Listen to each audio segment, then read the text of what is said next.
o Jornal da CBN, edição deste sábado, 30 de abril de 2022. Vamos aos principais fatos do dia.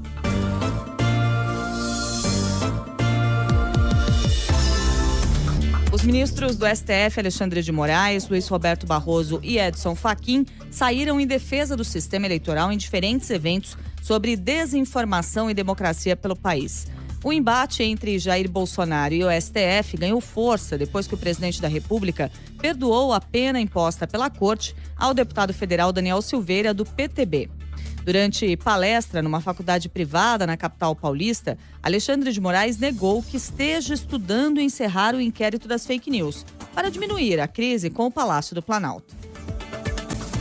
Em outro evento, Moraes, que é vice-presidente do Tribunal Superior Eleitoral, afirmou que a Justiça Eleitoral vai utilizar a força da Constituição e da lei para punir, inclusive com cassação de registros e mandatos, políticos que disseminarem notícias falsas. No mesmo evento, em um painel sobre credibilidade e segurança do sistema eleitoral, o ministro Luiz Roberto Barroso, que comandava o TSE até fevereiro, disse que o Brasil tem muitos problemas, mas que o sistema de votação não é um deles.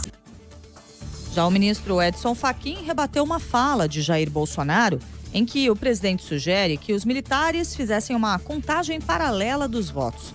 Ele ressaltou a importância da comunhão de interesses das instituições brasileiras pela democracia. Em entrevista a uma rádio de Cuiabá, Bolsonaro disse que não quis enfrentar a Suprema Corte com o indulto a Daniel Silveira.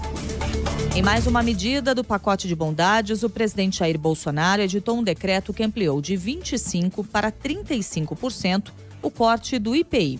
A alíquota mais baixa valerá para produtos como automóveis e eletrodomésticos da linha branca. A medida vai representar uma renúncia fiscal de 15 bilhões de reais neste ano e de 27 bilhões para 2023. Em ano eleitoral, o governo já reduziu o IOF sobre o câmbio, zerou o PIS/COFINS sobre o diesel e gás de cozinha e o IPI sobre etanol e alimentos da cesta básica, além de ter reduzido alíquotas do imposto de renda nas operações de arrendamento leasing de aeronaves. Desde o início do ano, mais medidas populistas foram concretizadas. Antecipação do 13º salário de aposentados e pensionistas, saque extraordinário do FGTS, microcrédito especial, ampliação da margem de empréstimo consignado e sanção do programa habitacional para profissionais da segurança pública.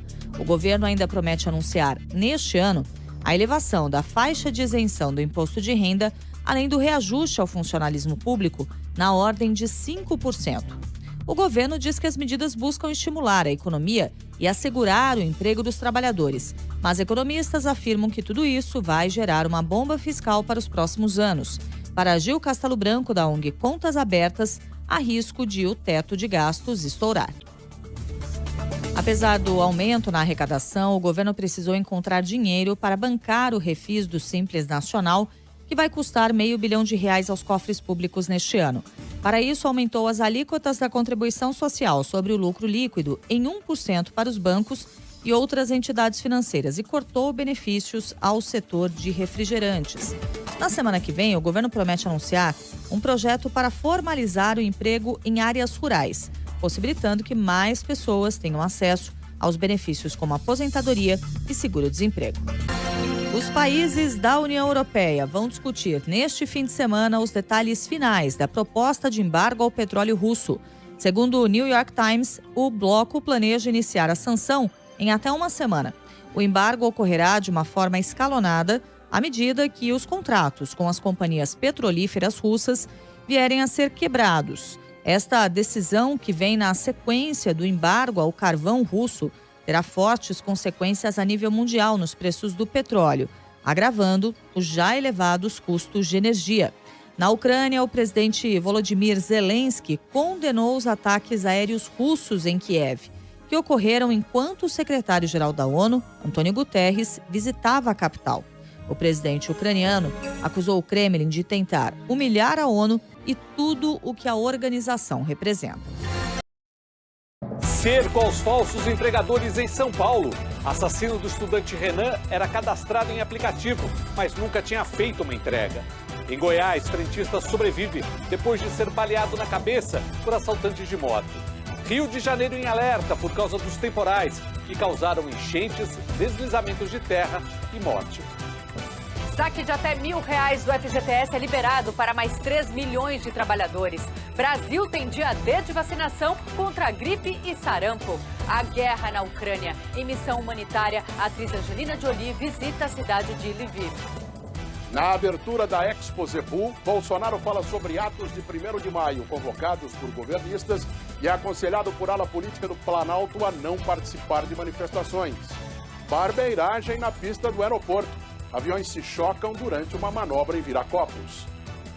Deputado britânico flagrado vendo vídeo pornô do parlamento renuncia ao cargo.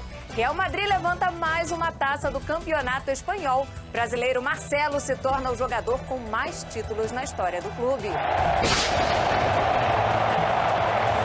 O Jornal da Band está no ar.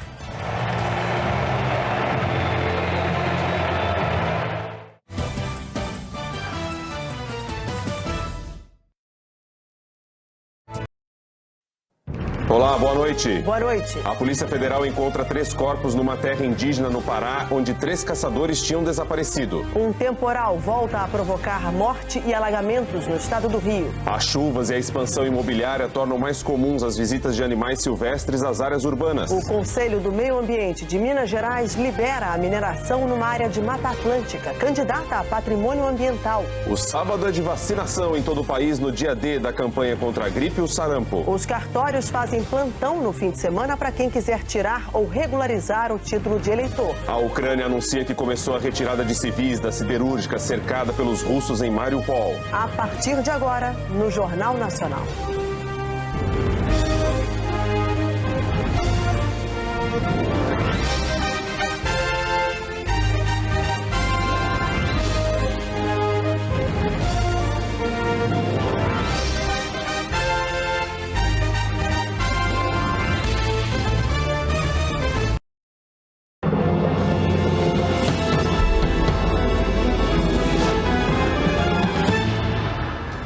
Fazendo referência a Daniel Silveira, o presidente Jair Bolsonaro fala em não abrir mão da liberdade. E o ex-presidente Lula critica o indulto concedido ao deputado. Uma pessoa morre e 4 ficam feridas por causa da chuva forte no Rio de Janeiro. Começa o saque do FGTS para os beneficiários nascidos no mês de fevereiro. Embaixadora da ONU para refugiados, a atriz Angelina Jolie faz visita surpresa às vítimas da guerra em Lviv, na Ucrânia. E as escolas de samba, vencedoras do Carnaval do Rio de Janeiro, voltam esta noite a Marquês de Sapucaí.